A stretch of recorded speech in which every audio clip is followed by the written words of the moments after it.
Queridos amigos da Universidade de Salamanca, muito boa tarde. Damos início hoje a mais uma jornada literária da nossa parceria com a Universidade de Salamanca, que já continuamos, é um projeto que já vem sendo continuado há 3 anos e que, antes disso, já tinha tido várias atividades em cooperação entre as duas instituições. Antes desse convênio que nos une aqui hoje para essas jornadas, já tínhamos tido em Salamanca visitas da acadêmica Nélida Pinhon, do acadêmico Carlos Nejar e do acadêmico Evanildo Bechara, para fazer conferências e cumprir uma programação cultural por lá. Depois, nesses últimos 3 anos, quando começamos a fazer sistematicamente essas jornadas, eles organizaram em Salamanca dias inteiros de discussão em torno à obra de algum acadêmico, que foram especificamente, no quadro dessa cooperação, foram Machado de Assis, João Cabral de Melo Neto, Jorge Amado, e este ano vai ser Lígia Fagundes Telles, e nós estamos na nossa 3ª jornada aqui. Tivemos a primeira sobre Miguel Delibes, a segunda sobre Miguel de Unamuno, e hoje a 3ª, a jornada literária sobre Ortega y Gasset. Em consequência, ou como fruto desse trabalho, estão sendo publicados obras que reúnem essas palestras, tanto na Espanha como aqui. Aqui elas estão saindo os 2 primeiros volumes, numa coedição da Academia Brasileira de Letras com a Editora Global. Vão sair ainda este mês os 2 primeiros volumes sobre Machado de Assis e João Cabral de Melo Neto, e vão ser colocados à disposição das universidades e dos estudiosos em geral. E lá eles já lançaram o 3º volume, esse sobre Jorge Amado, que nós teremos para o ano que vem. A ideia é continuar com esse tipo de convênio, prolongando essa parceria que está dando muito certo, e estamos propondo para o próximo ano que o autor estudado aqui seja o poeta Pedro Salinas e que o autor estudado lá seja também um poeta, Manuel Bandeira. Então, com Manuel Bandeira e Pedro Salinas, teremos esse diálogo de lirismos depois de 2 grandes pensadores espanhóis aqui, e lá um poeta, romancista brasileiro, enfim, e esperamos que siga, temos certeza de que essa colaboração vai ser sempre muito frutífera e nos trazer benefícios mútuos a nós e a toda a comunidade que se interessa pela literatura, pela cultura hispânica em geral. Na verdade, esse convênio é feito especificamente com o Centro de Estudos Brasileiros da Universidade de Salamanca, não é com a Universidade em geral, mas com o Centro de Estudos, que aqui está representado pelo professor Dr. Manuel Portillo, que é o subdiretor deste centro e a quem eu passo a palavra, que vai, então, nos falar, nos apresentando um pouco o trabalho do centro.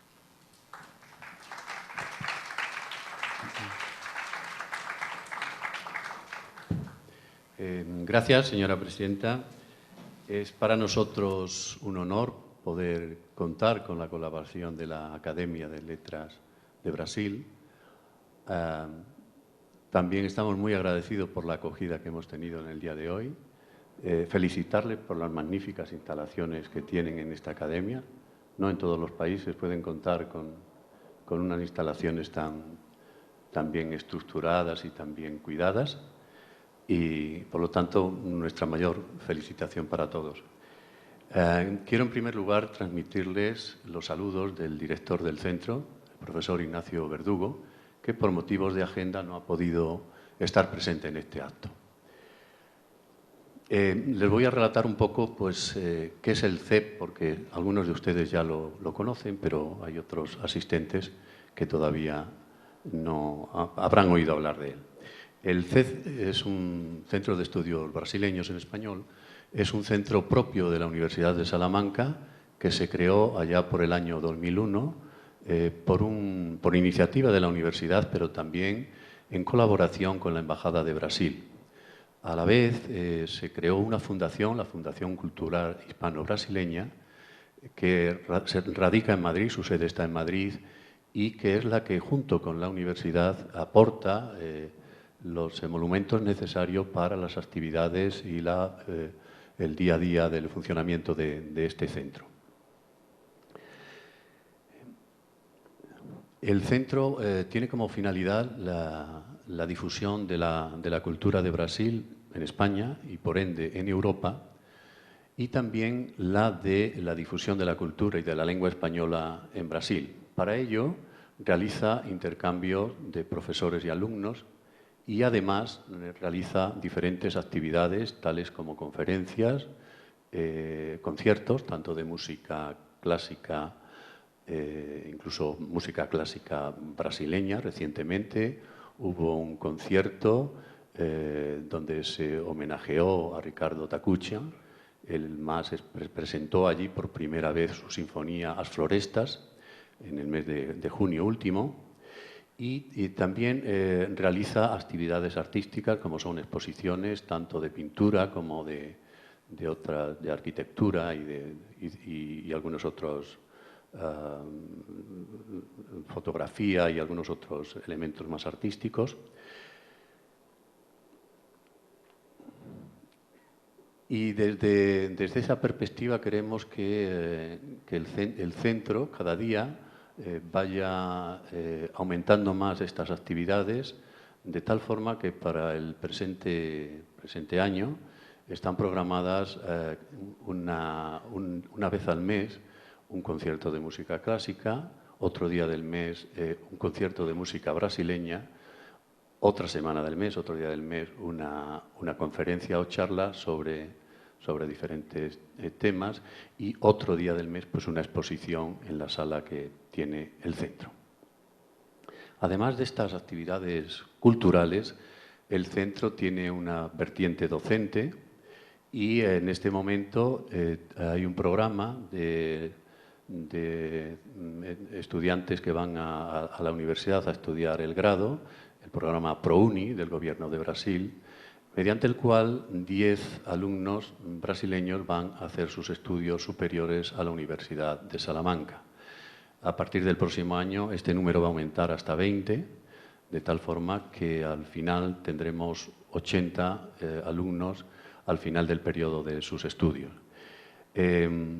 Estos alumnos están becados con la ayuda del Gobierno brasileño en primera instancia durante un periodo actualmente de 6 meses. En el futuro se pretende que sea de un año, y posteriormente, hasta finalizar sus estudios, lo hace el Banco de Santander. Para el próximo curso académico que se inicia en España ahora en este mes de septiembre, está previsto que se imparta en el Centro de Estudios Brasileños un máster sobre estudios de Brasil.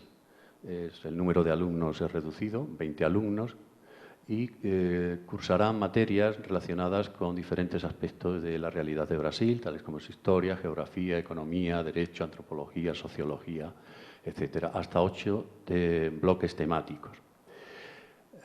Está previsto que el curso, el máster, dura 2 años, y está previsto que el primer año se realice en la Universidad de Salamanca y el segundo se desplacen hasta la Universidad de Sao Paulo, donde además prepararán su trabajo fin de máster con un profesor de Brasil.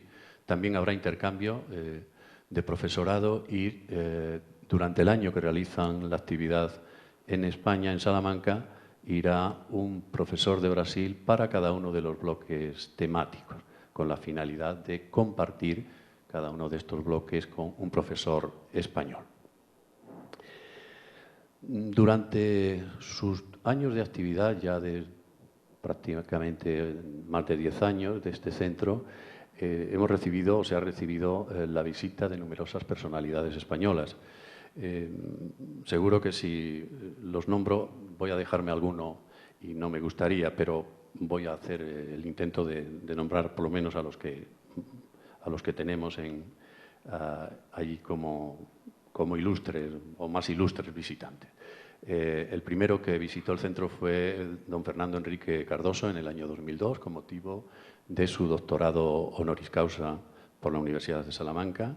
Posteriormente fue el presidente Luis Ignacio Lula da Silva, que también asistió a la 16ª Cumbre Iberoamericana de presidentes y jefes de gobierno que se celebró en Salamanca y en 2005, y efectuó una visita al centro. Y posteriormente los visitantes han sido prácticamente todos relacionados con la academia, aunque creo que Enrique Cardoso también es académico, ¿no?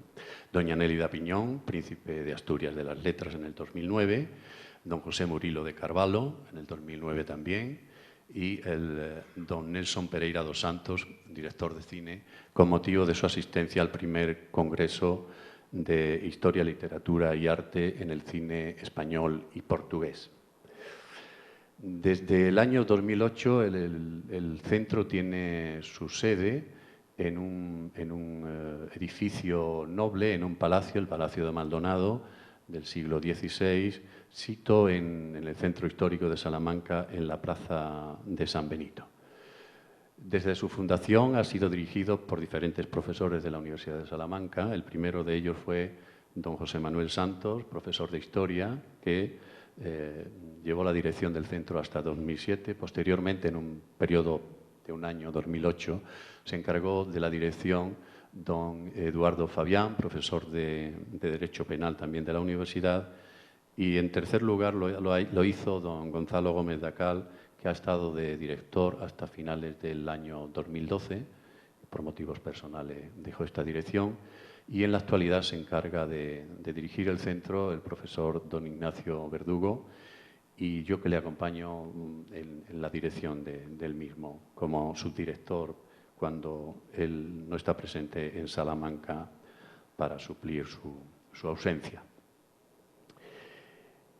El centro se sustenta económicamente con las ayudas, como decía antes, tanto de la Fundación como de la Universidad de Salamanca. La Fundación aporta emolumentos para la actividad cultural, y la universidad se encarga de los gastos diarios de funcionamiento y del personal que trabaja en el mismo.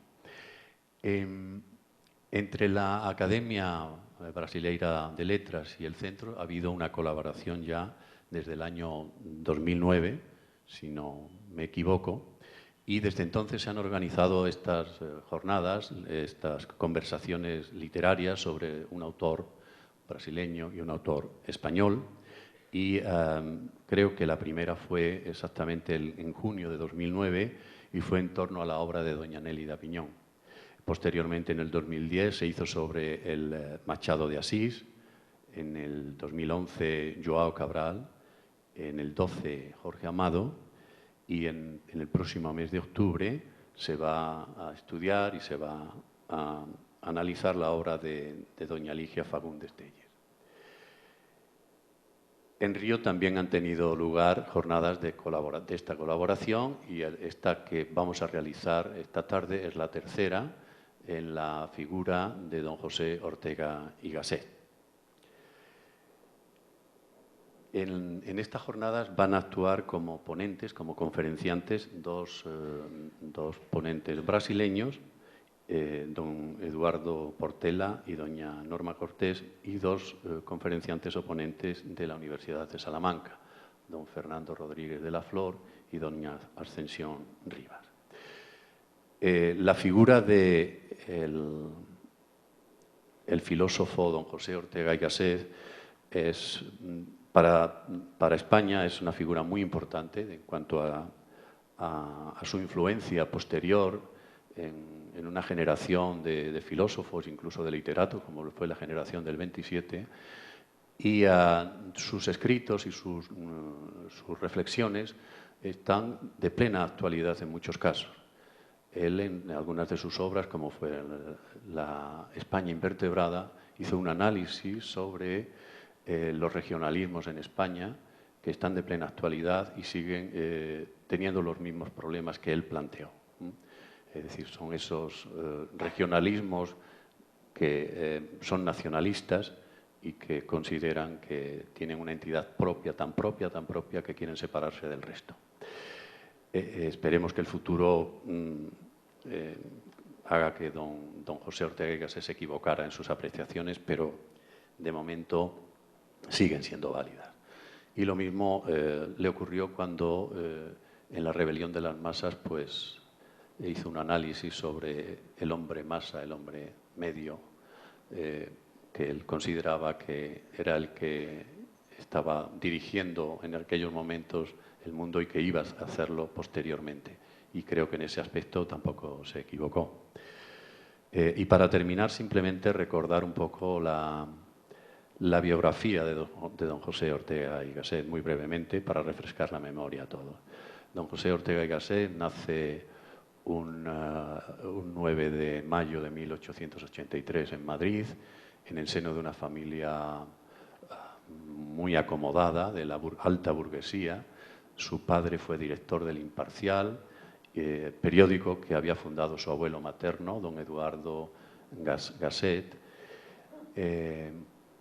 Su infancia, por lo tanto, estaba rodeado de cultura y eso, evidentemente, influyó de forma decisiva en su formación posterior. Se formó en sus enseñanzas básicas en Madrid, pero principalmente en la ciudad de Málaga, con los jesuitas, en el Colegio de Miraflores, y posteriormente, cuando inició sus estudios universitarios, pasó a la Universidad de Deusto, también regida por los jesuitas. Allí se inició las licenciaturas de Derecho y Filosofía y Letras, pero solamente durante un curso, porque luego se trasladó a la Universidad Central de Madrid, donde finalizó la licenciatura de Filosofía y Letras y abandonó la de Derecho. A partir de ahí empezó su actividad filosófica y literaria. Él se trasladó a Alemania durante los siguientes años, visitó diferentes universidades alemanas y eso marcó un poco el principio de su pensamiento filosófico, sobre todo de los neokantianos. A los pocos años obtuvo una cátedra en la Escuela Superior de Magisterio de Madrid sobre psicología y ética, y inmediatamente después también consiguió una cátedra de metafísica en la Universidad Central de Madrid. Aunque había ya publicado de joven algunos escritos, en realidad su obra se inicia en 1914. A partir de ahí, una cascada de publicaciones fueron hechas por don José Ortega y Gasset hasta el final de sus días, en 1955, donde falleció el 18 de octubre, en la ciudad de Madrid también. Desde 1936, Ortega y Gasset prácticamente pasó todo el final de este periodo de su vida, del último periodo de su vida, fuera de España. Ocasionalmente iba a España después de la guerra, pero él residió en diferentes países europeos y solamente iba a España pues, de forma esporádica. Publicó sus trabajos, muchos de ellos de forma periódica, en colaboraciones con el diario El Imparcial y El Sol, y todos esos escritos en la prensa fueron recogidos en obras ya conjuntas, y de ahí surgió el de la rebelión de las masas, sobre todo, que fue uno de las obras que él publicó en la prensa diaria. En su etapa como filósofo se considera que él pasó por tres fases. Una objetivista, donde había una primacía de las cosas y de las ideas sobre las personas. Una segunda que era perspectivista, donde se decía que todo dependía del punto de vista con que se considerara cada una de las personas las cosas de la vida. Y una tercera, la ratiovitalista, donde él defendía la razón vital frente a la razón pura. influyó en muchos pensadores posteriores, españoles, por ejemplo, Laín Entralgo, Zubiri, Julián Marías y otros muchos, pero sobre todo lo hizo en la generación del 27, porque todos los escritos, él fundó la revista de Occidente, entre otras revistas, y muchos de los aparecidos en esta revista pues eran muy seguidos por los componentes de la generación del 27. Por lo demás, creo que toca ya, procede que los conferenciantes analicen la obra de don José Ortega y Gasset, y por mi parte, muchas gracias por su atención y estoy a su disposición para cuanto necesiten de este Centro de Estudios Brasileños en Salamanca. Muchas gracias.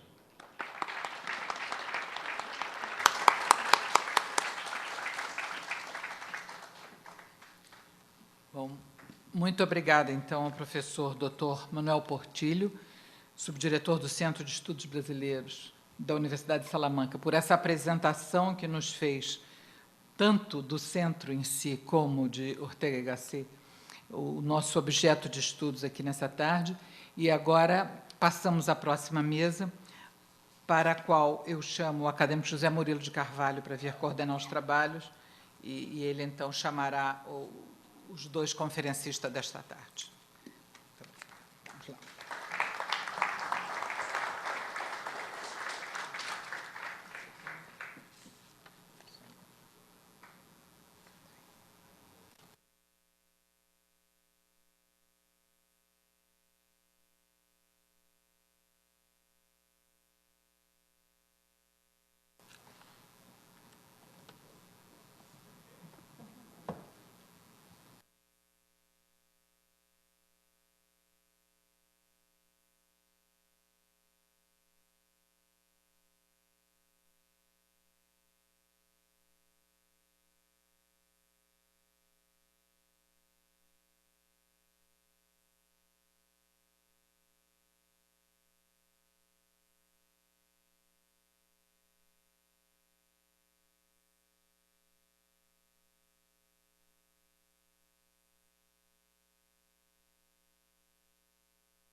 Senhoras e senhores acadêmicos, senhoras e meus senhores, inicialmente eu convido para fazer parte desta mesa o acadêmico Eduardo Portela.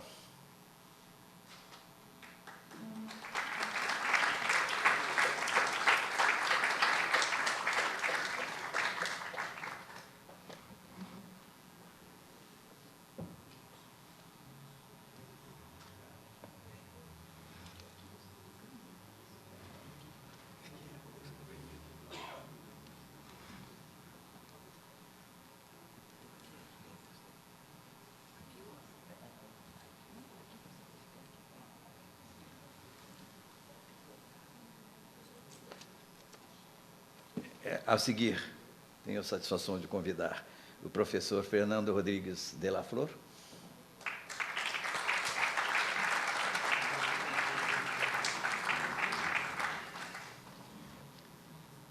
Eu creio que é isso, melhor, porque...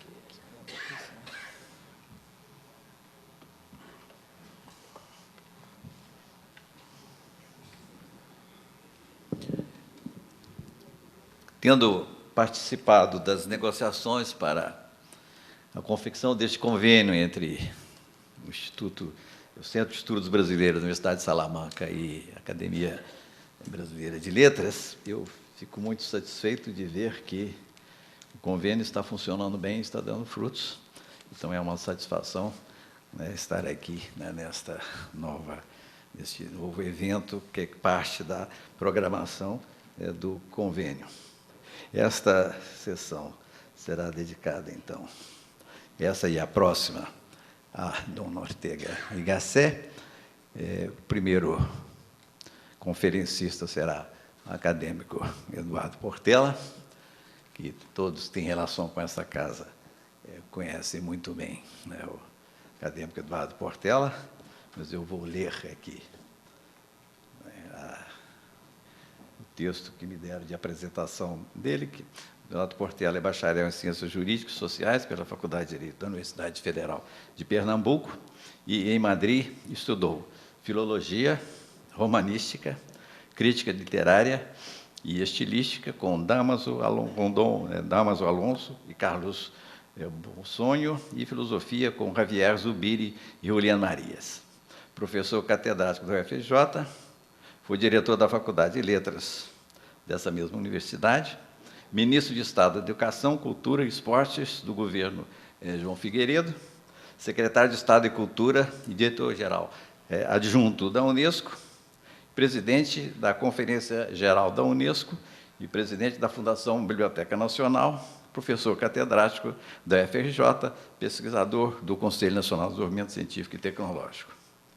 É fundador e diretor da revista Tempo Brasileiro e diretor cultural das edições Tempo Brasileiro desde 1962. É membro da Hispanic Society of America, nos Estados Unidos, da Academia Brasileira de Educação, do Instituto de Ciências de l'Hombre, de la Société Européenne de Culture, de la Société des Amis de Montaigne e da Academia Europeia de Artes e Ciências de Paris e da Casa de Madrid, da Casa da América em Madrid. De suas publicações, citamos alguns títulos: Literatura, Realidade Nacional, Teoria da Comunicação Literária, Crítica Literária, Vanguarda e Cultura de Massa, O Intelectual e o Poder, Expressão Literária de Gilberto Freire e Romance de 30 no Nordeste. Por minha conta, eu acrescento que Portela é um marco na crítica literária deste país, conhecido como pensador agudo, perceptivo, não só na arte literária, mas também no pensamento em geral, e certamente um dos membros que honra esta academia. Eu passo a palavra ao professor Portela para falar sobre Ortega, o espectador atento. Por favor, professor.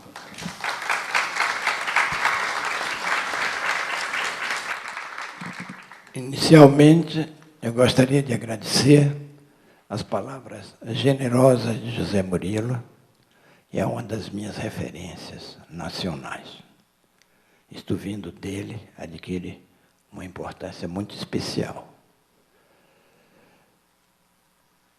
Quero saudar os colegas da Universidade de Salamanca, professor doutor Manuel Portillo, o professor doutor Fernando Rodríguez de la Flor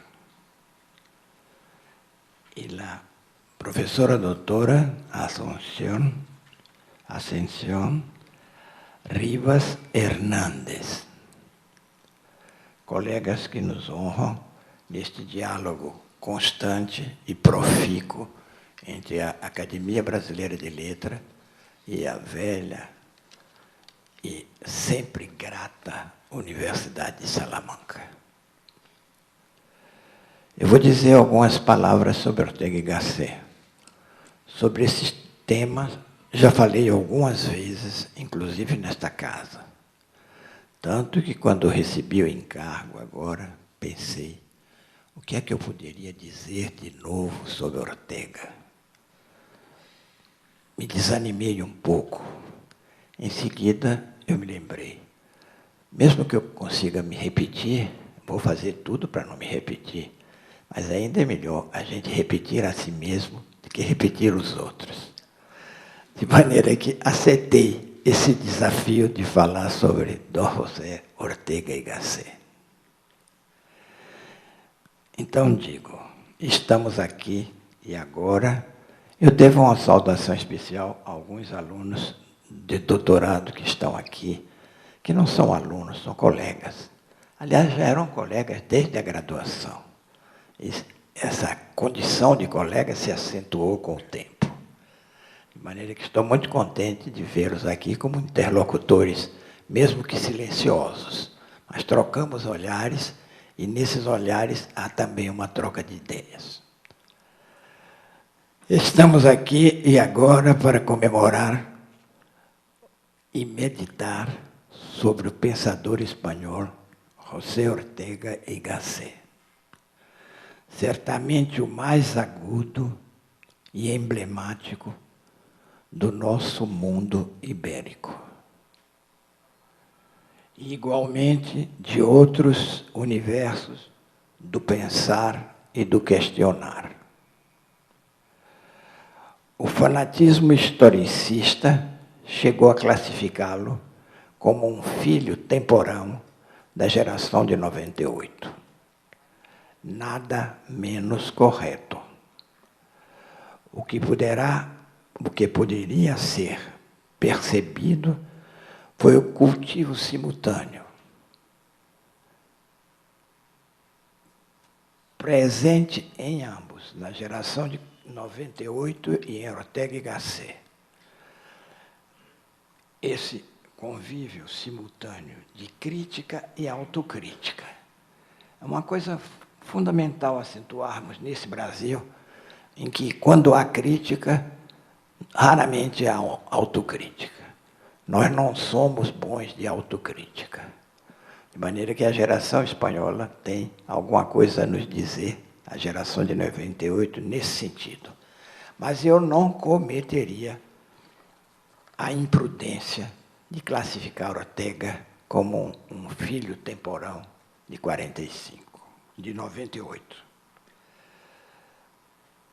Primeiro, porque eu não acredito no conceito de geração. Há muito tempo que deixei de acreditar em geração, na ideia de geração.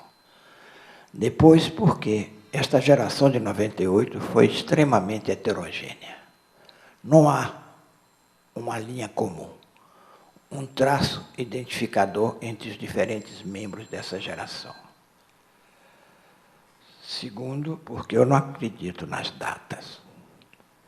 A história da literatura é uma história desdatada. Toda vez que nós quisermos subjugar as datas, nós cometemos algumas simplificações graves. A geração de 98 eu conheci um pouco de perto. Cheguei mesmo a entrevistar algumas das últimas figuras de 98. Fiz o que na época se chamou a última entrevista com Jacinto Benavente. Benavente era um dramaturgo de costumes que encenou alguns dramas famosos, como Los Intereses Criados, Senhora Ama, e eu fiz a última entrevista. Dizem, porque pouco depois ele morreu. Eu fiquei um pouco preocupado se ele teria morrido por causa da minha entrevista, mas parece que não foi por isso. Era o avançado da idade. Entrevistei também Pío Baroja, que era uma admiração de Ortega. Pío Baroja era um homem excepcional, de uma espontaneidade e de um desassombro raro. Quando eu lhe falei sobre geração de 98, ele me disse, pero, que é esto? E me disse, geração de 98, eu e Dom Miguel de Unamuno somos completamente diferentes, completamente distintos. Então ele me dizia com um pouco de raiva contida, Dom Miguel era el sumo pontífice. Eu não, eu sou um homem simples, um escritor sem condecorações. Bom, conheci esse, também entrevistei Azorín. Azorín é completamente diferente do Pio Baroja. É uma figura discreta, sóbria, elegante, autor de uma prosa extremamente matizada e vertical. Não tinha nada a ver com a plataforma de 98. E assim por diante, eu pude fortalecer a minha ideia de que a geração de 98 não existia. Não existia como essa coisa coesa que a gente imagina. Gerações compactas, gerações totalmente costuradas por dentro e por fora. De qualquer maneira, no autor de El tema de nuestro tiempo, coexiste harmoniosamente o pensador e o poeta, o filósofo e o ensaísta, ligados intimamente pelo livre trabalho da linguagem.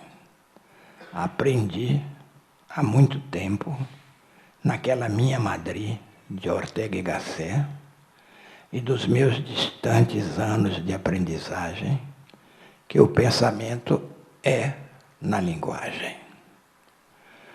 Tenho dificuldade de falar em pensamento e linguagem. O pensamento é na linguagem.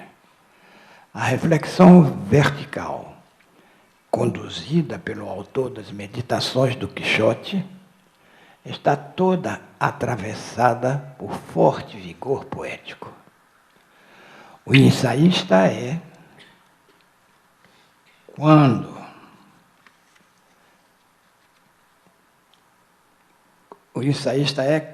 é poeta. O poeta que pensa sem deixar de ser poeta. Até porque nunca foram espécies incompatíveis. Desde os primeiros textos de El Espectador até o seu 8º volume, a obra ensaística de Ortega está dispersa em vários volumes, 12 tomos na última edição da Aliança, e os ensaios, sobretudo literários, ele reuniu nesses volumes do Espectador. Alguma coisa como Sartre fez com Situation, e outros têm feito mais ou menos assim. O Espectador é a vibração da poesia, que sobrealiar e reoxigenar as obrigações do filósofo. O próprio Ortega não vacina em salientar, aspas, a consistente solidariedade que reúne um estilo poético capaz de levar consigo uma filosofia e uma moral, uma ciência e uma política. Como se vê, as coisas somente ficam distantes para os funcionários do distanciamento. Foi Gilberto Freire, ainda na adolescência recifense, quem primeiro me chamou a atenção para a importância de Ortega y Gasset, para uma história que não se reduzia à mera coleção de episódios e eventos, porque se encontra sustentada na solidez da sua razão histórica. Razão histórica é uma expressão do Ortega. Ambos ensaístas, tanto Ortega quanto Gilberto, tocados pelo fazer poético. Em Ortega, a arte jamais negligenciou o seu forte poder reflexivo. São memoráveis os seus ensaios sobre Goya, Velázquez. Velázquez ele chegou a dizer que era o pintor da síntese europeia, ao contrário do que diziam antes dele, que era Rembrandt. Goethe ele tem um ensaio lindo chamado Pidiendo un Goethe desde dentro. Baroja ele tinha uma admiração muito especial pelo irreverente Baroja. Azorín, Valle-Inclán.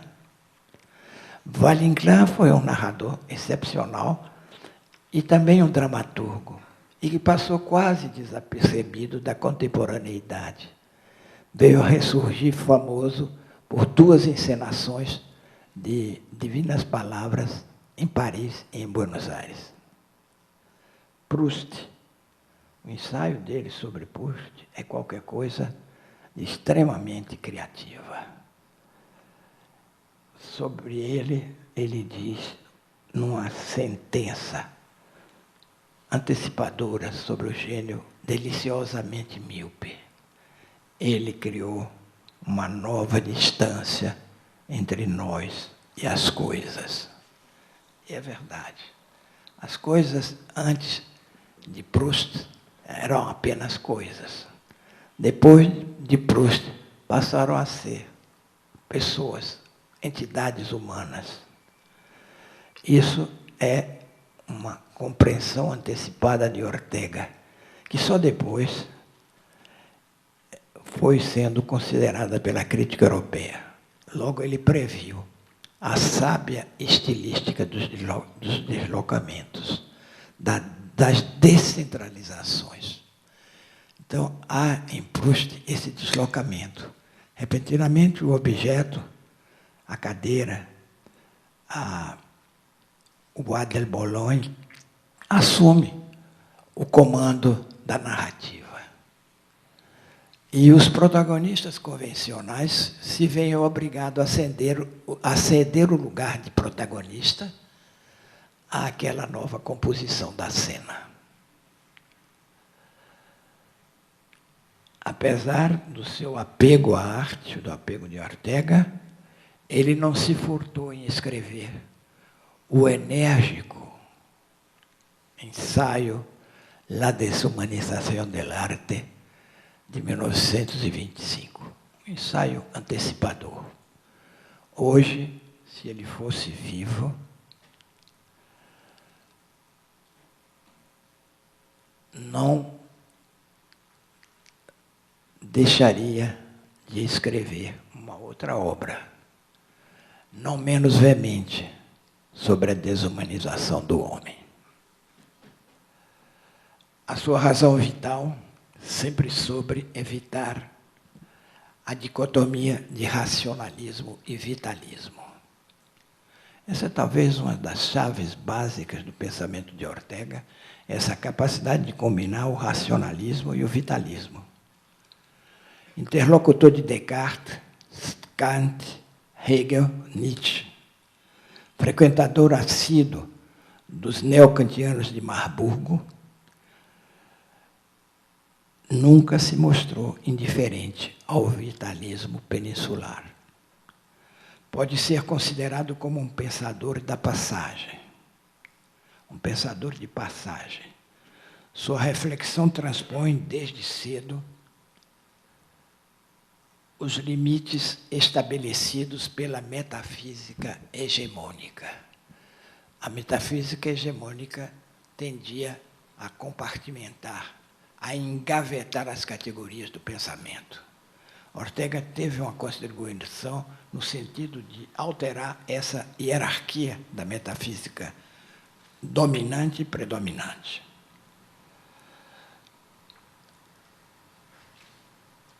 Pode ser considerado, eu dizia, um pensador de passagem. Sua reflexão transpõe desde cedo os limites do convencional, que inspirou e alimenta a história do Ocidente, ou, como outros preferem, a história dos vencedores. Se for verdade que o homem não tem natureza, não é menos certo que ele tem história. Essa nova revelação só pôde advir do que Ortega conceituou como razão histórica. Eu insisto que essa expressão razão histórica é de Ortega, é um dos traços do Ortega. Ele, portanto, passou entre um idealismo já não submisso ao espírito absoluto e cada vez mais longe do profeta Zaratustra. Em ambos os casos, a reoxigenação da vida se impõe como a saída para o impasse contingencial. Dois graves problemas fundamentais da metafísica quando dados de antemão. A metafísica tem uma tendência a anteceder o conhecimento do homem das coisas, a pressupor, a dar de antemão as verdades. E as verdades são frutos da relação. Não há verdade sem relação. Isso Ortega soube antecipar.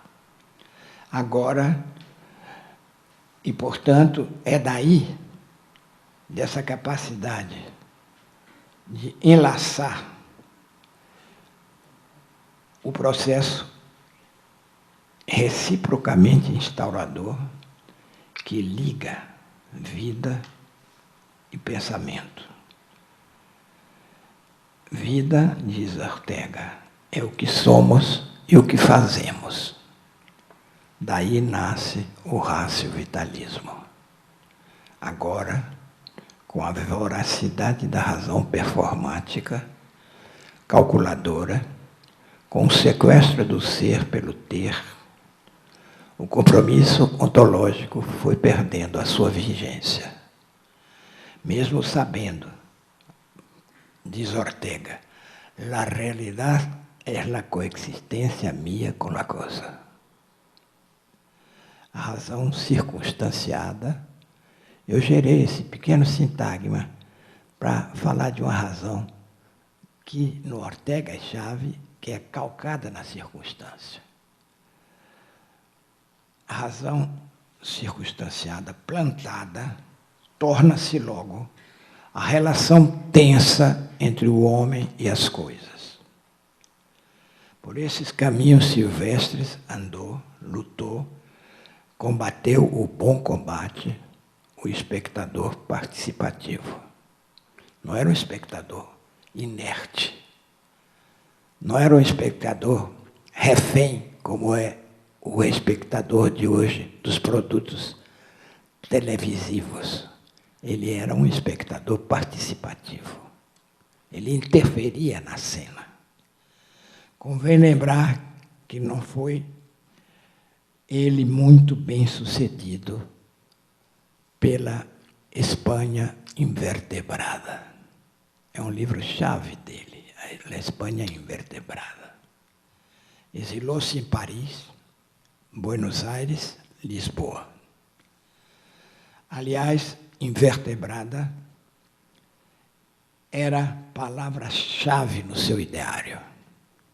E poderia ser também do nosso, porque insiste e persiste em nós um Brasil invertebrado. Ortega sempre procurou, o tempo todo, fortalecer a liberdade e revigorar a alteridade. O homem é o ser no mundo para o outro, para a enorme circunstância que o cerca. Empenhou-se sempre por retirar o eu, o indivíduo, de sua prisão ancestral, do seu confinamento sabido e conhecido, alargando o espaço da sociabilidade.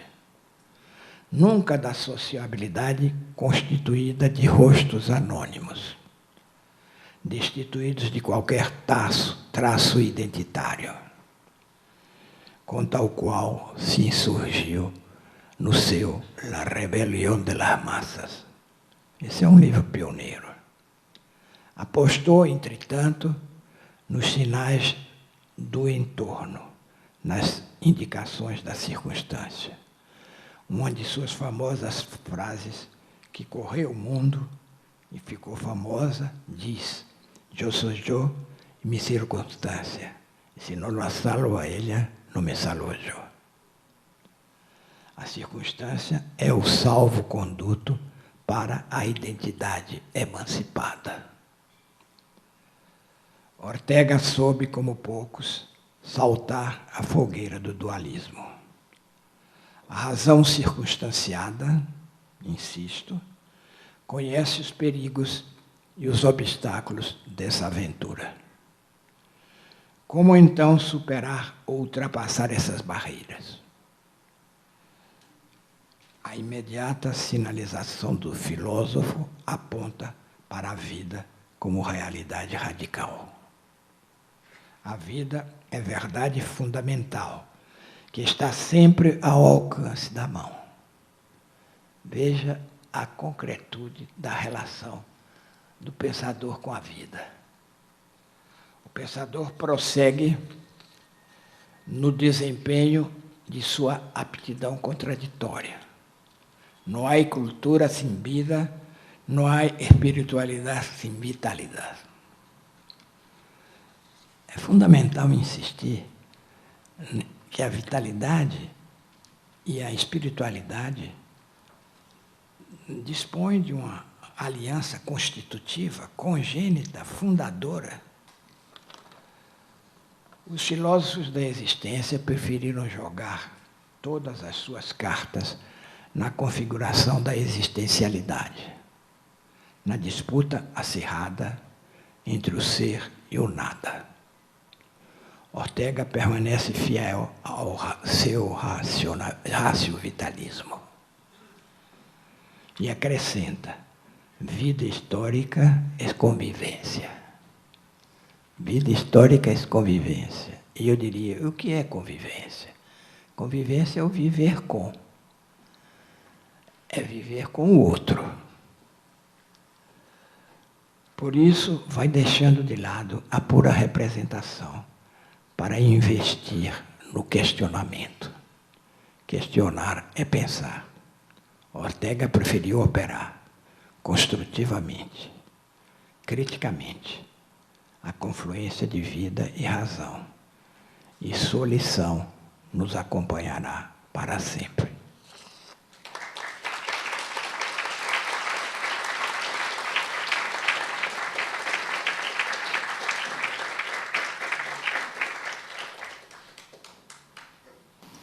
Muito obrigado, acadêmico Portela. Eu passo logo ao nosso próximo conferencista, Dom Fernando Rodrigues de la Flor, que é acadêmico da Real Academia de Belas Artes de São Fernando, doutor em Ciências da Informação e atualmente catedrático de Literatura Espanhola e Hispano-Americana da Universidade de Salamanca. Sua principal linha de pesquisa está relacionada com o universo simbólico do Barroco peninsular, assunto sobre o qual publicou vários livros. A Era Melancólica, Barroco, Representação e Ideologia, Dissimulação e Segredo na Cultura Áurea, Emblemas, Imago, a Cultura da Imagem Barroca, e Mundo Simbólico, Poética, Política e Teurgia, que eu creio que vai explicar o que significa em la cultura barroca. Finalmente, sua última pesquisa a ser lançada em breve focaliza a questão dos espaços na lectoescritura da publicação e se intitula O Gabinete de Fausto, Protocolos Instrumentais da Escrita antes e depois da Revolução Digital. Eu passo a palavra a Dom Fernando Rodrigues para a sua exposição.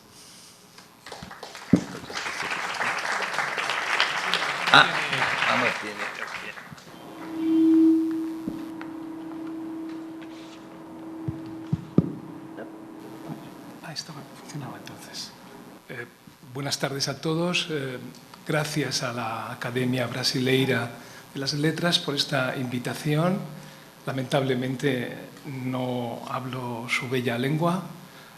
Por otra parte, creo, aunque pertenezco a una academia, en este caso de Bellas Artes, creo nunca haber hablado delante de tantos académicos. Les agradezco a ustedes su presencia aquí también. Bien, yo me he comprometido, vamos a dejar el tema de la teurgia para quizá un poco más adelante, porque si no, aunque tiene que ver con la obra porque teurgia es la acción de la divinidad sobre las cosas de la tierra, y Ortega era un catedrático de metafísica, que es exactamente eso, ¿no? Así que esa podría ser una explicación. Bueno, yo me he comprometido a hablar del ensayo en líneas generales. Yo creo que el ensayo se adapta extraordinariamente al relieve fragmentario, a la situación tan urgente que tiene nuestro mundo hoy en día. Así que pienso de verdad, aunque soy un apasionado de la literatura, que el ensayo es el género de nuestro tiempo. Desde luego era el género que Ortega puso en pie en mi país. Así que, en fin, hablaremos de este Ortega en relación, por supuesto, al ensayo. Ortega es el filósofo español, acaso el único en merecer este título en todo el siglo XX, español me refiero, por el relieve y la vigencia extraordinaria que ha alcanzado su obra. Alguien que entre nosotros ha alcanzado la fama que tiene en estos momentos de haber escrito acerca de todo. Es lo que los italianos llaman un tutólogo, es el hombre que es capaz en un instante de conceptualizar las situaciones de vida y las situaciones conceptuales e históricas que se producen, ¿no? Él vive en un tiempo, aparte de su arco de fechas productivas, es decir, aquel que se manifiesta desde el año 6 hasta el año 57, es reparen ustedes en que es la fecha en que se desarrolla todo el gran drama de la guerra civil europea, del 14 al 45. Vamos a unir la Primera y la Segunda Guerra Mundial porque son una sola guerra, en cierto modo, tienen los mismos agentes. Y además son los años en que ocurre ese momento trascendental para la vida cultural española, que es la guerra civil. Él vive todo esto en esos tiempos tensos. Volveremos a ello en un momento dado, ¿no? La sombra de Ortega se extiende por todo el pensamiento español de una manera inevitable, pero lo hace, tengo que decírselo, después de haber pasado un pequeño purgatorio político, ¿eh? No podemos dar cuenta de cómo fue ese purgatorio político, pero ustedes lo pueden suponer, porque Ortega regresó a la España de Franco y eso, digamos que coaguló sus posibilidades de escucha para las jóvenes generaciones que estaban formadas en ideales, vamos a suponer, más a la izquierda, ¿no? Me gustaría empezar con el pensamiento de Ortega diciendo que, o más bien recordando, una anécdota que al parecer es plausible que le ocurriera a Platón. Platón se dirigía, como saben quizá, Platón quería ser un dramaturgo, quería ser un hombre de las ficciones, pero en el camino en su camino para ser un escritor de ficciones se encontró de golpe con Sócrates y Sócrates le convenció de que debía ser un hombre de pensamiento, ¿no? Esta pequeña fábula creo que debe adaptarse al caso de Ortega, porque Ortega también iba dirigido a ser un hombre de la ficción. Hablaremos de su textualidad en relación a la estética, en relación a la forma que él tiene de escribir, no tanto del pensamiento, sino de la forma. Es la de un literato, y hablaremos de eso dentro de un momento, ¿no? Así que él iba dirigido, en el fondo, a ser un escritor, a ser un novelista, un hombre de las ficciones. Pero, ¿con quién se encontraría Ortega para no ser ese hombre de las ficciones? Podríamos pensar que se encontró con su padre, que le impidió ser un pensador, pero no es verdad. Su padre, Ortega y Munilla, lamento no haber traído una imagen que tenía, que es muy ejemplar, no sé si ustedes la habrán visto alguna vez. El hijo está leyendo a través del padre. El padre de Ortega fue muy importante para la formación del propio Ortega. Pero él, el padre, era un escritor de ficciones, de libros locos, de novelas tremendas, delirantes, cuyos títulos no les voy a leer aquí, pero son lo contrario absolutamente de ese orden y racionalidad del pensamiento que postulaba Ortega en todo momento, ¿no? Ortega se enfrenta a lo que podríamos llamar lo real, es decir, aquel conjunto de cosas que tienen una historia y que tienen una racionalidad para acercarse a ellas. No se permite en esto ningún desliz, ¿no? Y en ese sentido, como acaba de decir el profesor Portela, es un hombre que se enfrenta a las circunstancias, y las circunstancias son la realidad, no las quimeras, ¿no? En fin, no podemos especular entonces que Ortega se encontrara... que Ortega, al tener este padre tan ficcional, tan dedicado a las novelas, siguiera la estela del padre. En un momento dado, él giró, se convirtió de un novelista, incluso un poeta, como argumentaremos y como creo que ha argumentado también el profesor Portela al decir que el ensayo tiene una fórmula poética. Ya veremos cuál es la fórmula poética de Ortega para su ensayo, ¿no? Es importante pensar que Ortega a lo que se dirige es a ser un hombre agudo, un hombre ingenioso, ¿no? Esta tradición del ingenio tiene mucha tradición en nuestras lenguas, creo, ¿no? No solamente en la española, pero también en la portuguesa. Somos los pueblos ingeniosos, no lo olvidemos, ¿no? El ingenioso Hidalgo, Don Quijote de la Mancha, ¿no? Gracián, Baltasar Gracián, que está muy vinculado a Ortega. Nosotros tenemos una tradición de pensadores ingeniosos, agudos, ¿no? No sé cuál será la palabra en portugués para esto, pero me entienden perfectamente, agudos, ¿no? Bien, Gracián decía que el ingenio no se contenta nunca con el juicio, sino que aspira a la hermosura, ¿no? A la hermosura de la dicción. Esto es importante para Ortega. Ortega es un esteta, en principio, se ocupa de cuestiones de estética y él es un esteta. Argumentaremos un poco más adelante que es un esteta también en sus modos de comportarse y de comportamiento. Terminaremos diciendo, si no les parece un poco atrevido, que Ortega es un Don Juan de la inteligencia. Ortega compone lo que podríamos llamar con un nombre nuevo poemas intelectuales. Esto es lo que hace, o la pretensión que tiene Ortega. Veremos si lo logró, ¿no? Hay que saber que Ortega, en el fondo, hacia lo que su producción de presencia, su modo de manifestarse en el mundo, tiende a configurarse como una doble personalidad. La personalidad de un filólogo y la personalidad de un filósofo. El hombre que conoce el lenguaje es el hombre que conoce los problemas del tiempo en que ese lenguaje se desarrolla. Y en ese terreno, entonces, él lo que practica es una filosofía y una lingüística. Él, en realidad, está, en cierto modo, imitando al gran filósofo y al gran filólogo de la tradición occidental, que naturalmente es Nietzsche. Este Nietzsche, que era también un filólogo y es también un filósofo. Es un modelo para Ortega. Ortega sigue este modelo de filología y de filosofía, ¿no? Y Ortega, más allá de este sentimiento, se dirige tiene un amor estético y digamos, un amor por la forma, ¿no? Tiene un sentimiento estético de la vida que comunica. Él localiza y dice en un momento dado importante que el problema de los pueblos ibéricos es que han perdido la estética que un día tuvieron, ¿no? Un día que nunca define bien, pero han perdido la estética, han atravesado un largo periodo por la historia de decadencia y de construcción de sus instituciones.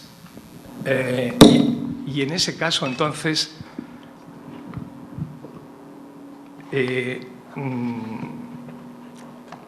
estoy tratando de decir que Ortega es un esteta y localiza en la estética el problema de los pueblos ibéricos, pueblos que han perdido el camino de la estética, que han perdido el camino de la belleza, que han perdido el camino de las formas, ¿no?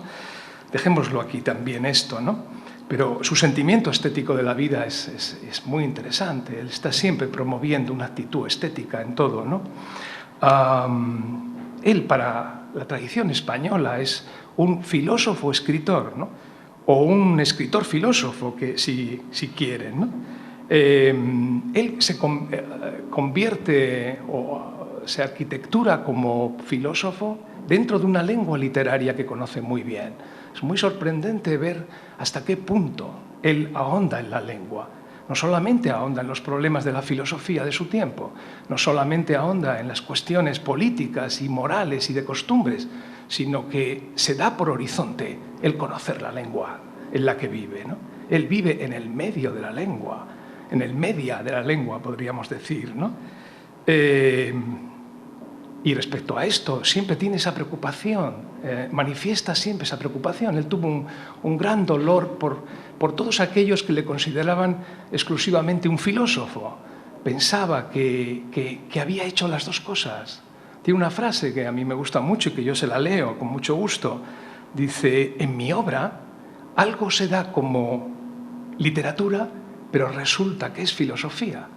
¿entienden? Algo se da como literatura, te lo estás leyendo como si fuera literatura, como si fuera periodismo, pero es filosofía, es la filosofía del raciovitalismo que ha sido mencionada aquí, ¿no? Él llena de fuerza estética sus pasajes y acuñaciones, y ese fue un condicionamiento de su trabajo intelectual. Es decir, es un trabajador de la frase, no tanto de y también de la evolución del pensamiento, pero es un trabajador de la frase. Sabe que la frase, como decimos en castellano, se cincela, la frase se estudia, la frase se compone, es una forma, se trabaja como una escultura, digamos, ¿no? El ensayo, entonces, para él es la fórmula para hacer estas dos combinaciones interesantes que aquí estamos tratando de mostrar, ¿no? El ensayo, a la altura de los años en que él empieza y se desarrolla su trabajo, estaba la obra de Lukács, que es el primero que en realidad en el mundo occidental advierte que quizá el ensayo sea la forma ideal de nuestro pensamiento contemporáneo. Quizá los sistemas se hayan, luego hablaremos de ello, pero quizá los grandes sistemas hayan venido a pique. Nos queda el ensayo nada más. Y ciertamente nos queda el ensayo nada más. Ustedes reflexionen y en cualquier momento que para cualquier cuestión que con alguna profundidad queramos conocer hoy en día, tendremos que acudir en última instancia a los científicos y a los hombres que saben de verdad, pero en primera instancia a los ensayistas, a los hombres de las columnas de los periódicos, a los hombres que trabajan y hacen una síntesis rápida del mundo, como hacen ahora mismo los filósofos franceses, cuando llega una moda, como hace Maffesoli, por ejemplo, el gran sociólogo italiano, que ve llegar a una tribu urbana y la teoriza en el instante. Si yo quiero saber quién es esa tribu urbana, tengo que ir a Maffesoli, tengo que ir a un ensayista, porque ya no tenemos filósofos fuertes, filósofos de sistema, solo nos quedan ensayistas. Y nos queda Ortega siempre, siempre Ortega dirá algo sobre algo, ¿no? Ortega es muy importante también porque tiene una conciencia extremada de lo que es el espectador, de lo que es el observador y de lo que es el lector. Su respeto hacia el lector es infinito, porque luego veremos por qué. Porque él se forma como hombre de la palabra, hombre de la voz, hombre del meeting, hombre del llamamiento, hombre de las masas, de las multitudes, de las conferencias.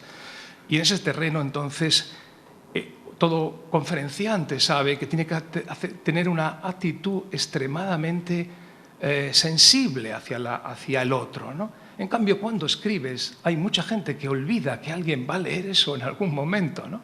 Ortega no, Ortega siempre sabe que hay un lector que le espera, ¿no? Me gusta mucho la frase, la observación que Ortega hace. Dice, en mis escritos pongo al lector y le hago sentir cómo me es presente. Le hago sentir a él que yo le tengo en cuenta cuando escribo, ¿no? Me pregunto cuántos escritores hoy tienen en cuenta al otro, ¿no? A los otros. Ortega sí, ¿no?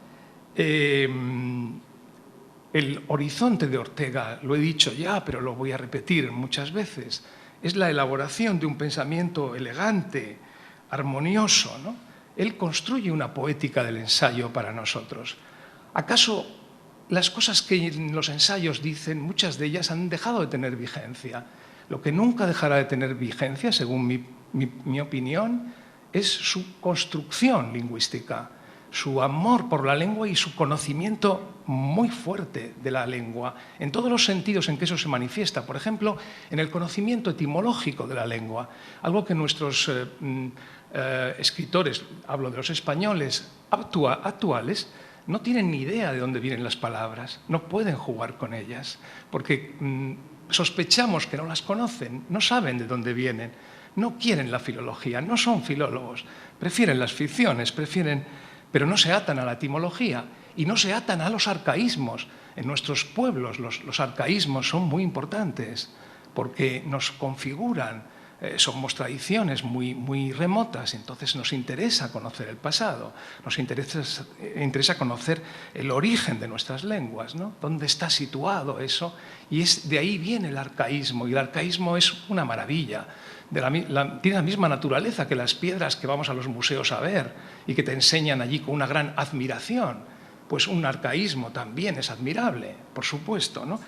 Ortega conoce los arcaísmos y conoce los modismos y además es capaz también de una cosa muy interesante para un ensayista. Es capaz, introduce neologismos en la lengua. Antes el profesor Portela ha señalado razón histórica. Estas acuñaciones, las llamamos en castellano acuñaciones lingüísticas. Es admirable la persona que desde la escritura consigue una acuñación lingüística en el acervo, en el tesoro de la lengua. Y esto lo consigue Ortega. Hablamos de cosas que él inventó, hablamos de palabras que él puso en orden y en órbita, ¿no? Y esto es importante también, ¿no? Ortega es también importante porque Ortega no ha sido sustituido en nuestra tradición. A estos efectos estamos viviendo los españoles, digo, días post-orteguianos, días sin Ortega. Estamos huérfanos de Ortega y de Ortegas, ¿no? Estamos carentes de Ortegas, carentes de estos que antes, de este tipo de pensadores que antes de un modo un poco burlesco he denominado, como hacen los italianos, tutólogos, hombres que saben de todo. Se acabó eso. Se acabó y entonces la cultura española está muy necesitada ahora en estos momentos de perspectivas generales, ¿no? Que es las que Ortega instrumentó en un tiempo tan difícil como este.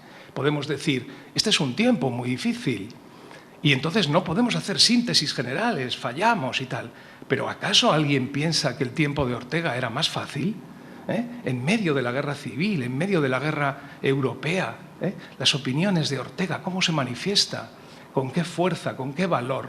Aquí el valor, la fuerza, es también un elemento que nos debe llevar a Ortega, ¿no? Hay pocos pensadores valientes en nuestras tradiciones, por lo menos en la española, ¿no?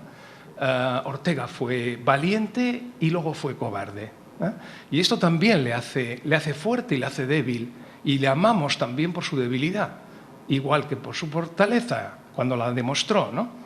En este sentido, entonces, también querría decirles y venir a decir aquí que Ortega es el primero que puso en marcha una especie de circulación transatlántica. Se convierte en un mediador de mundos, ¿eh?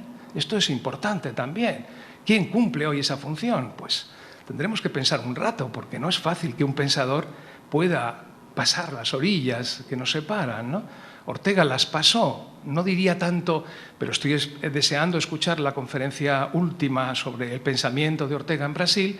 Yo no diría tanto que hacia Brasil, pero sí hacia el mundo latinoamericano, en concreto Argentina. Él decía, soy un argentino virtual, ¿no? Soy un argentino inexistente, imposible, ¿no? Esa circulación transatlántica, él puso en marcha esa circulación transatlántica. Yo creo que la revista Occidente es esa circulación, refleja esa circulación, es una revista que va y que viene, configura un modelo. Él escribe en los periódicos de ambos lados, entonces manifiesta su pensamiento, se dirige a la comunidad de la lengua. Aquí hay una gran coherencia también, ¿no? Él está hablando desde el interior de una lengua y por lo tanto supone que los pueblos que hablan esa misma lengua están unidos por un cordón umbilical, por un cordón materno o como quieran llamarle, ¿no? Sin esas especificaciones, ¿no? Así que esa circulación transatlántica es importante, ¿no? Eso significa que la fuerza de los argumentos de Ortega, enunciados desde la península, llegan hasta el mundo americano, ¿no? Y esto es verdaderamente notable porque desde la península hacía muchos siglos ya que nada salía hacia el mundo americano, ninguna idea válida, todas eran rechazadas. Desde mi punto de vista ocurrió entonces un fenómeno que es el inverso que se produce ahora. Y esto me lo tendrán que perdonar los miembros de la Academia. Es decir, si ahora las relaciones de nuestros mundos se están montando más, desde mi punto de vista, en territorios económicos, políticos y de otro orden, en el tiempo de Ortega, Ortega es el hombre que cose las orillas, es el único. Es por la fuerza de su lenguaje y de sus ideas que las orillas se unen, porque entonces no había ni grandes relaciones económicas, ni grandes relaciones políticas. Había incluso una animadversión hacia España. Ustedes lo habrán oído, ¿no? Ortega logra transmitir el sentido de una conexión, sin ninguna retórica paternalista. Él se mete en los asuntos de los argentinos, él se mete en los asuntos de los chilenos, habla abiertamente de lo que le parecen las cosas y sin embargo allí se le respeta, cuando ya el respeto español ha desaparecido desde hace muchos siglos de esos territorios. Así que esta labor de Ortega fue impagable realmente.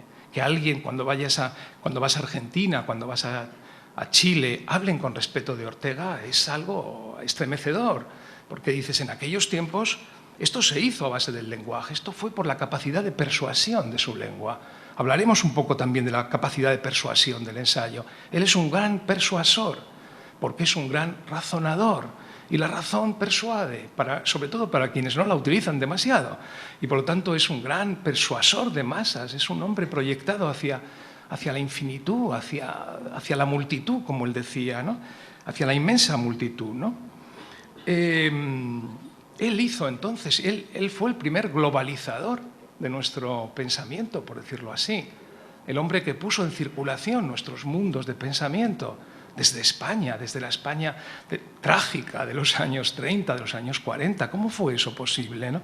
Nos debemos preguntar ante qué dificultades no se encontraría este hombre, ¿no? Y por eso hay que justificar en Ortega cómo finalmente dobló su cabeza, por decirlo así, ¿no? Cómo se sometió a una cierta disciplina del régimen, cómo cayó en una cierta melancolía y allí perdió su nombre y perdió Él arriesgó mucho y perdió mucho. Esto es también algo interesante, porque a lo que nos habitúan las élites intelectuales es que continuamente ganan, pero nunca pierden. Y es un ejemplo estremecedor ver los últimos días de Ortega, sin alumnos, sin gente que le escuchara, fuera de la universidad, Ortega fuera de la universidad. Esto hay que saberlo, ¿no? Expulsado de la universidad, montándose universidades paralelas, como hizo, ¿no? Que reunía a sus públicos, cada vez menos, por cierto, ¿no? Bien, esto creo que es una lección moral que nos debe quedar encima, ¿no? Digamos, ¿no? Ortega gana en profundidad y gana sobre todo en extensión de problemática a cuantos pensadores de su tiempo en el mundo iberoamericano se puedan comparar con él, ¿no?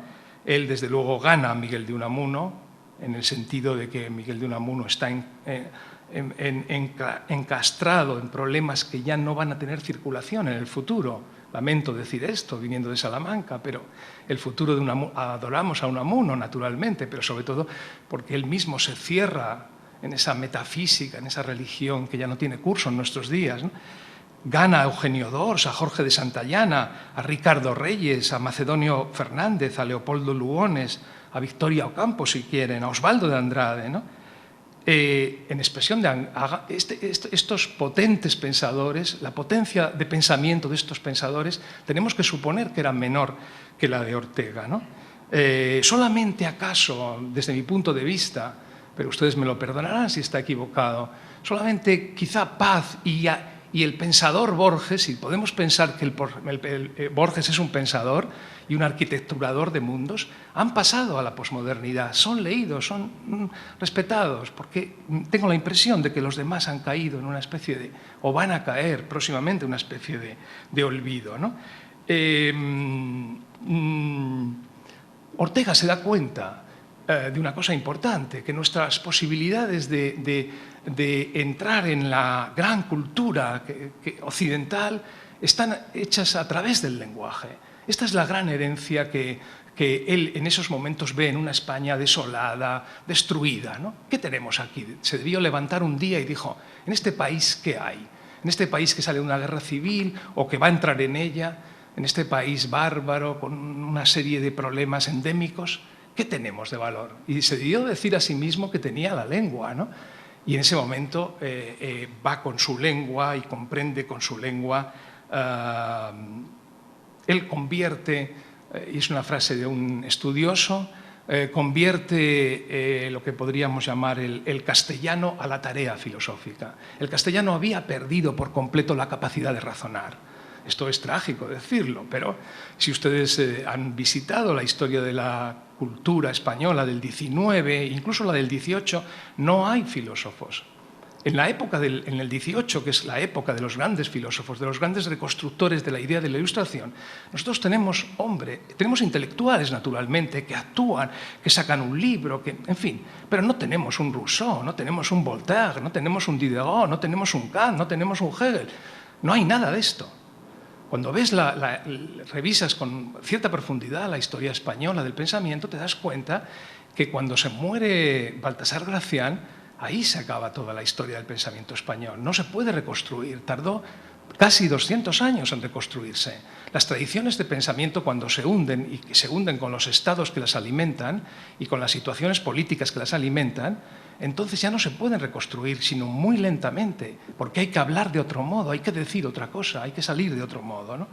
En ese caso, entonces, es verdad que Ortega brilla allí solo, ¿no? En una soledad, que luego determinados amigos y compañeros suyos, Julián Marías, María Zambrano, pues acompañan un poco, ¿no?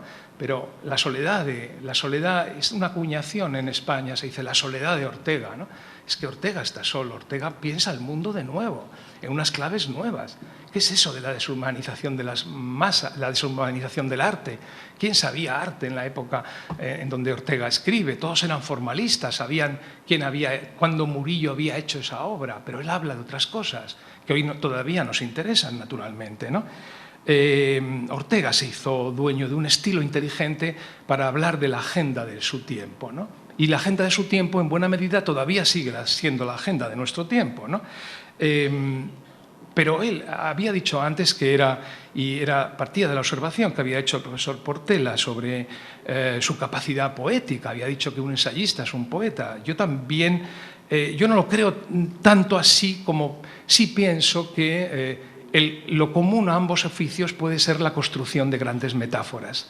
Y Ortega es un gran constructor de metáforas. ¿Cuál es mi favorita entre todas las metáforas de Ortega? Porque tiene muchas. A mí me gusta mucho, y supongo que a ustedes también les gustaría, o les gusta, la del arquero, ¿no? La idea de que el hombre es un arquero que dispone en sus flechas, dispone de una sola flecha, y que esa flecha es la del lenguaje, y todo pasa a través del lenguaje, y el lenguaje va a dar a la diana de la vida y a la sensación de construcción de un sentido del mundo. Esa es importante, ¿no? Él llenó todos sus escritos de arqueros. No sé si lo han visto en la revista de Occidente. Aparece este arquero que dice, parte de una frase clásica, creo, ¿no? El arquero tensa la flecha está en el momento en que la flecha va a salir. La obligación del arquero es sacar la flecha, pero la flecha es el lenguaje, naturalmente. El arquero intelectual no puede más que combatir con su lenguaje, obviamente, ¿no? Esta figura del arquero es importante. Me introduciría, pero yo no tengo tiempo aquí para exponer esto, en el hecho de que, he dicho antes, Ortega está solo, pero no tan solo, porque, como decía Quevedo, vivimos entre libros, están muertos, pero nos acompañan. No hay más que establecer conexiones con el pasado. La más importante conexión con el pasado la hace Ortega con los hombres ingeniosos del pasado español. Y esos hombres ingeniosos se llaman Quevedo, se llaman Gracián, se llama una innumerable playa de grandes ingenios, ¿no? Se llama sobre todo Cervantes. A Ortega le importa mucho Cervantes, porque Cervantes, en el fondo, decimos todos, ¿no? Y yo el primero, que es un novelista. Pero Cervantes es un filósofo. Cervantes es un filósofo. Es evidente. Recuerden la frase de Ortega, dice, algo se da como literatura, pero al final es filosofía. Ortega se da cuenta que Cervantes es un filósofo, que el pensamiento de Cervantes no está escrito, que el Quijote no está escrito para introducirnos una fantasía tonta y absurda, está escrito para darnos una imagen del mundo, ¿eh? Y esa imagen del mundo poliédrica, complejísima. Cervantes es nuestro modo de filosofar, ¿no? El modo español, la vía española de hacer filosofía, ¿no? Esa vía es muy importante mantenerla, ¿no? Y Ortega dedica muchas muchas imágenes y muchas ideas a ese Cervantes, al que lee muy bien, ¿no? Porque ciertamente ese es el libro de filosofía, un libro que extrañamente permanece íntegramente vigente, ¿no? Cuando se hace literatura, pero al final se hace filosofía, entonces queda vigente. Y sobre todo cuando se hace ética. A Ortega le importa la ética, le importa la ética del pueblo español, le importa su propia ética y le importan las éticas de la comunidad. Y entonces, ¿qué libro hay más ético en el mundo que el Quijote, ¿no? Cervantes es inevitable, ¿no? Desde luego, ¿no? Ortega es un escritor válido, activo todavía, ¿no? Y lo es en la compañía de unos pocos filósofos que se han salvado, ¿no? Sobre todo pienso que el filósofo que se ha salvado de aquella época, el mayúsculo, el mayor, desde mi punto de vista, es Heidegger. Hablaremos luego un momento, si tengo tiempo, de las disputas con Heidegger, ¿no? Desgraciadamente Ortega, que era muy ambicioso y muy narcisista, quería ser el Heidegger de España y el Heidegger de Europa, pero lamentablemente el Heidegger era un filósofo de sistema y Ortega es un filósofo invertebrado. España está invertebrada, según escribió, pero él también está invertebrado. Él no logra vertebrar esa imagen sólida, poderosa, que sin embargo Heidegger, el filósofo de la Selva Negra, sí pudo dar y pudo construir esa obra que se llamaba Ser y Tiempo, y esa es una obra, un pilar de nuestra cultura, un pilar de nuestro mundo, no podremos olvidarla nunca. ¿Podemos prescindir de Ortega? Después de todo, no es aconsejable, pero se puede prescindir. Pero de Heidegger no podremos nunca prescindir, ¿no? Les diría que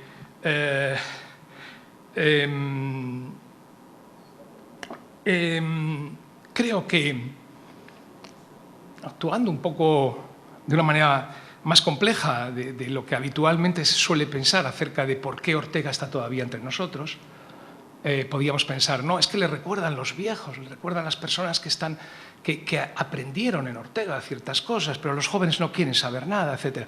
No, yo creo que la presencia de Ortega obedece a razones más profundas. Y lo digo de una manera categórica. Todo el que quiera aprender a pensar en castellano tiene que leer a Ortega, así de sencillo. No hay otra vía, no hay otro camino, lo siento. Aprender a pensar, aprender a razonar. Esta es la base de su pensamiento. Y eso es lo que le mantiene vigente. Es un tipo que sabe pensar.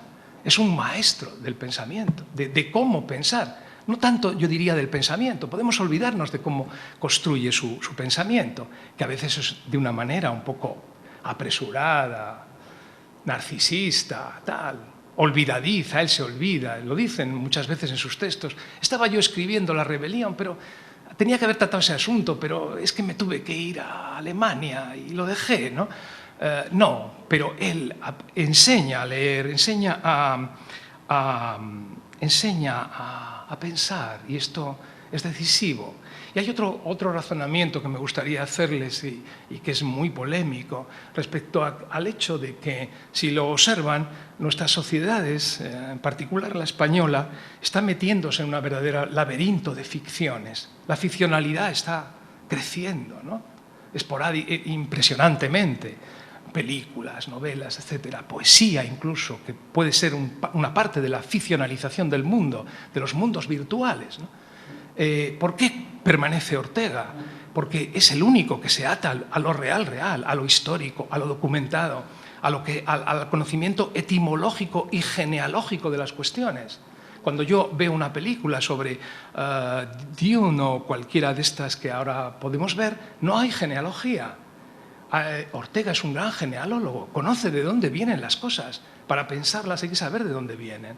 Y Ortega conoce esa etimología, esa genealogía, esa arqueología de las cosas, ¿no? Y por tanto será útil todavía en nuestra lengua por mucho tiempo, ¿no? Y hay otra razón también, estamos cansados de las ficciones. La ficcionalidad arrastra, cada vez más delirante, por supuesto, además, nos arrastra hacia unas posiciones de mundo en las cuales perdemos el sentido de la realidad. ¿Qué realidad es esta que vivimos, ¿no? A ello nos están llevando, sobre todo el mundo cinematográfico, que hoy es vital. Ortega sortea siempre la cinematografía, le da horror porque sabe que hay un modelo con el que él no va a poder luchar. La cinematografía va a imponer imágenes del mundo que a él le sobrepasan, ¿no? Y él es un hombre lógico. Recuerden lo que he dicho antes.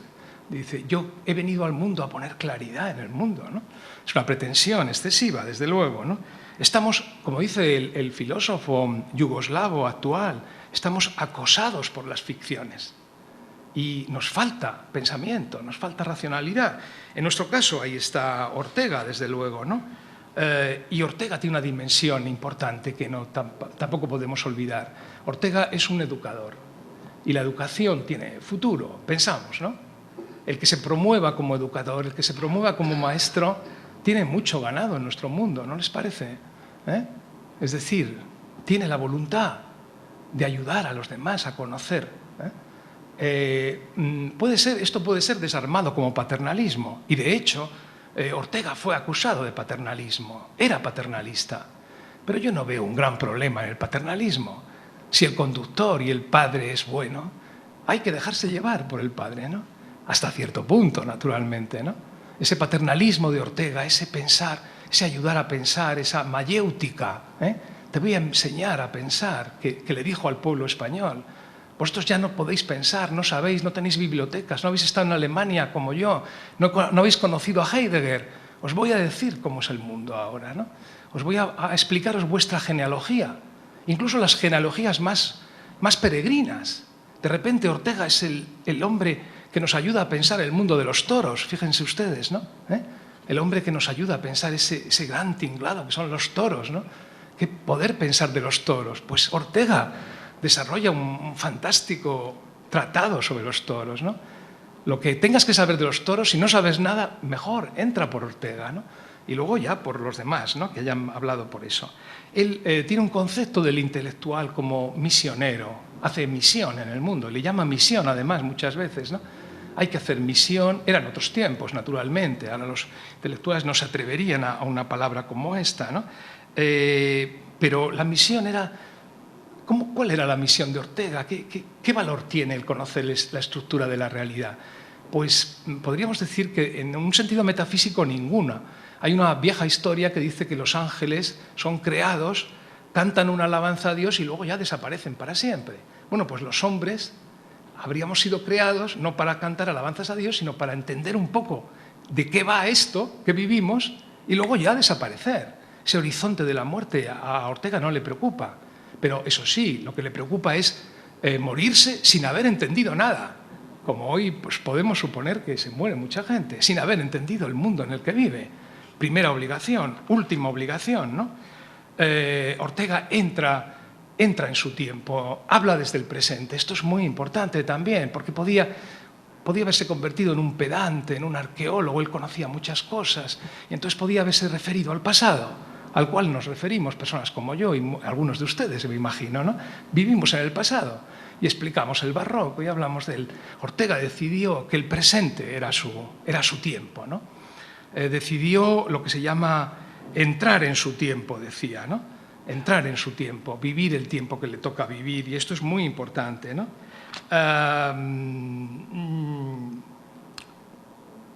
Decía de la escritura que conformaba la melodía de su destino personal. Estoy terminando, ¿no?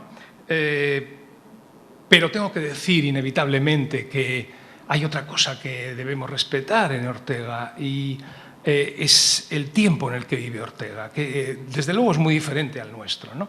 Es decir, él vive en un tiempo del cual se decía, este es el tiempo donde el peligro crece. ¿Cuál era el peligro de su tiempo? Que hoy no existe prácticamente. El peligro de su tiempo era la implicación política. Ese era el peligro de su tiempo. ¿Con quién me voy en los años 30? ¿Me voy con los comunistas? ¿Me voy con los socialdemócratas? ¿Me voy con Hitler? ¿Me voy con Stalin? ¿Me voy con Franco? ¿Me voy con Churchill?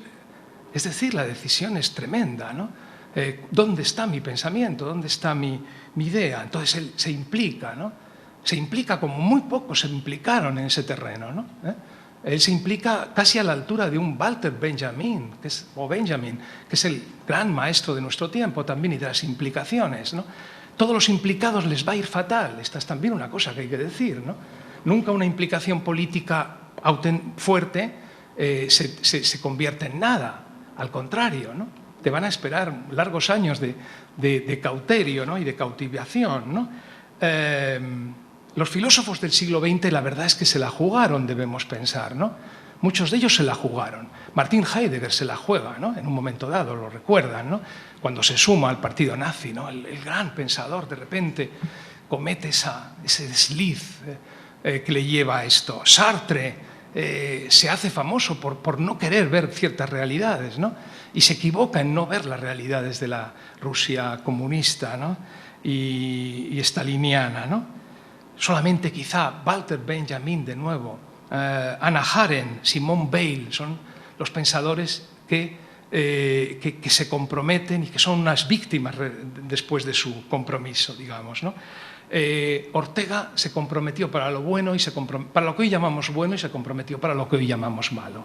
Ortega funda la Asociación de Amigos de la República en unos momentos muy difíciles y en su etapa final de su vida regresa a la España de Franco, cuando eso estaba prohibido para los intelectuales que se habían jugado la piel en la España de la Guerra Civil. Él vuelve, con un silencio, con una postura elegante como la que él siempre mantuvo, pero vuelve a la España de Franco. Y eso le ha costado mucho en nuestro país, ¿no? Eso le costó la pérdida del prestigio intelectual. Hay que ver sus últimas cartas. Estoy dando clases y no viene ya nadie, ¿no?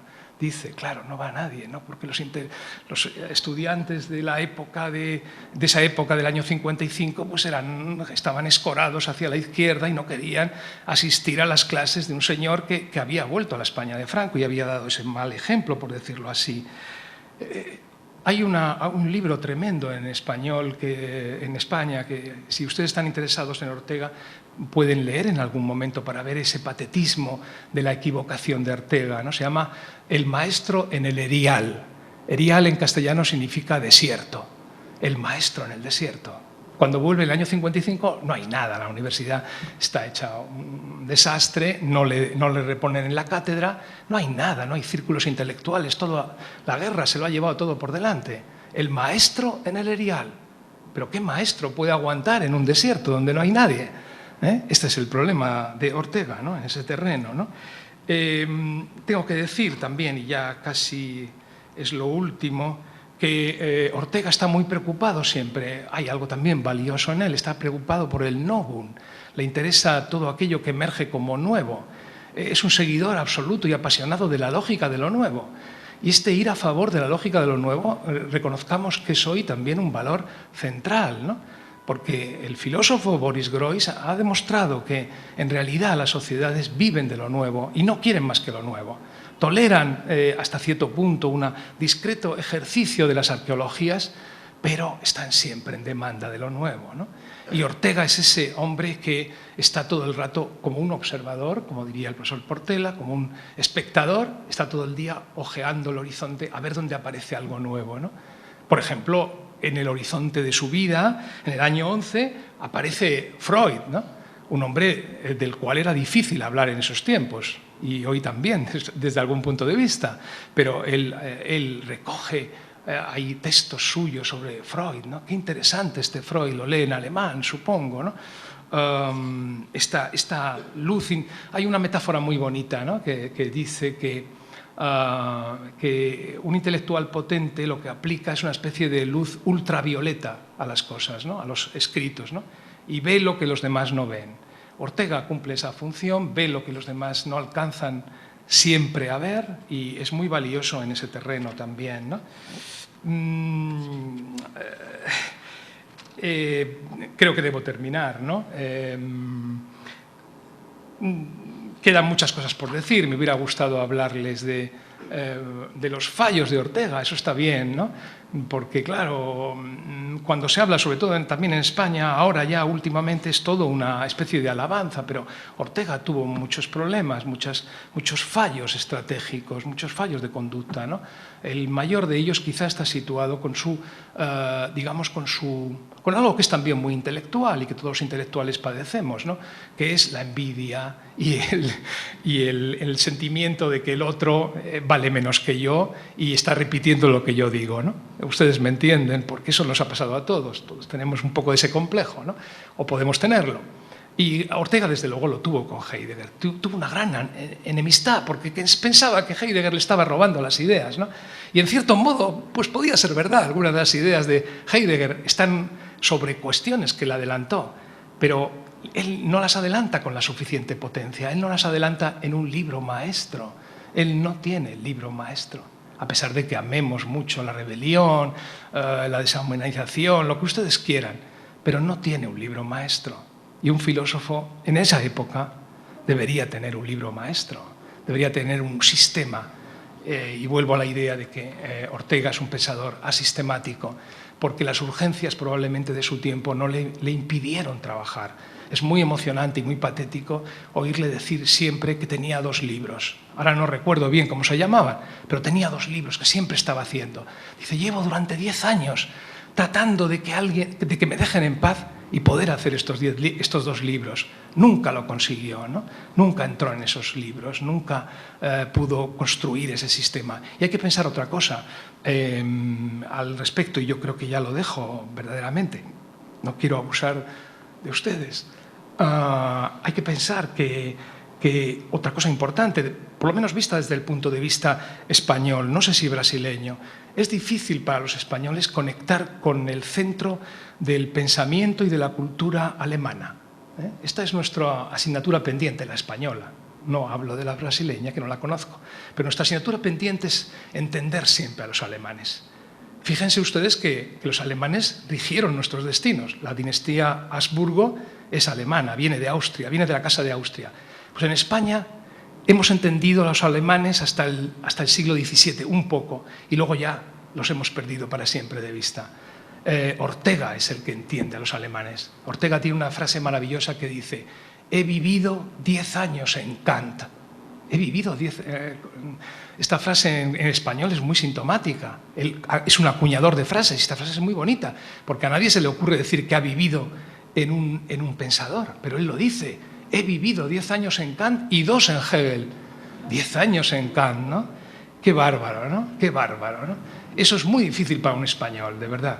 Dificilísimo. No lo logra casi nadie. No conozco a nadie que lo haya logrado, ¿no? Es casi imposible, porque la sistematicidad del pensamiento alemán, la complejidad de sus articulaciones, la pragmatimidad que tiene esa lengua no es accesible desde nuestra lengua. Esto es lo que yo más o menos puedo pensar, ¿no? Y en cambio Ortega hace ese esfuerzo. Dice, yo voy a leer a Kant para todos vosotros, que nunca lo leeréis, ¿no? Y que no sabréis leerlo nunca, ¿no? Y hace ese esfuerzo y hace esa dimensión. Bueno, creo que en algunas perspectivas que les he ofrecido me he podido extralimitar probablemente, ¿no? Él también se extralimitó, así que estamos en la misma orden. Les repito, muchas gracias por la atención y sobre todo por la invitación, que para mí es un honor muy grande, ¿eh? Quizá tengo que disculparme porque no sabía que venía a un sitio tan importante. Muchas gracias.